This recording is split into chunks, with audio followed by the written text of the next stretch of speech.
హే foodies, నేనైతే మా దోస్తు గారితో కలిసి మహా అవతార్ సినిమాకైతే వెళ్తున్నాం. సినిమా నా జీవితం నాశనం సినిమా రా రేపు. నా జీవితం నాశనం అయిపోవడానికి గల కారణం వీళ్ళే. వాడి వల్ల నా జీవితం ఇలా నాశనం అయిపోయింది. చదువుకోవాల్సిన రోజుల్లో రోడ్ల మీద తిప్పి తిప్పి తిప్పి పిప్పి చేశాడు. నేనేదో ఫ్రూట్స్ కోసం బయటకు వస్తే సినిమా సినిమా అంటూ నన్ను కాజేసి సినిమాకి తీసుకెళ్తాను. నా జీవితాన్ని చేసిన లోకేష్ ఇదేంటైతే అరే నీ అబ్బా. సినిమా స్టార్ట్ అయ్యి అరగంట అయిపోయింది. ఇంకా ఒప్పుకున్న పెళ్ళికి వాయించక తప్పదన్నట్టు పరిగెత్తుకుంటూ వెళ్ళాం. ఆడికి వెళ్ళి చూస్తే వరా సౌండ్ ఫైట్ కూడా అయిపోయింది. మూవీలో సాంగ్స్ అయితే చాలా బాగున్నాయి. శామ్ సిఎస్ చెప్పినట్టే ర్యాంప్ ఆడిచ్చాడు. మూవీ ఫస్ట్ హాఫ్ అయితే యావరేజ్గా ఉంది. ఇంకా అలా పాప్కార్న్ కొనుక్కుందాం అని చెప్పి బయటకు వచ్చాం. కానీ అక్కడ రేట్లు చూసి మేము కెరీర్ మీద ఫోకస్ చేయాలని చెప్పి వాటర్ తాగేసి వచ్చేసాం.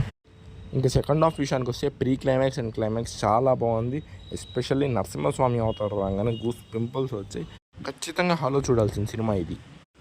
అలా మూవీ అయిపోయాక ఇంటికి స్టార్ట్ అయిపోయాం. ఇంకా దారిలో చింటూ బ్రోస్ వస్తే వాళ్ళతో కాసేపు మాట్లాడేసి వస్తున్నాం. వీడియో ఎక్కడి వరకు చూశారు కదా, మీకు నచ్చినట్టయితే ప్లీజ్ లైక్ చేయండి, షేర్ చేయండి, సబ్స్క్రైబ్ చేయండి. ఉంటా, నమస్తే.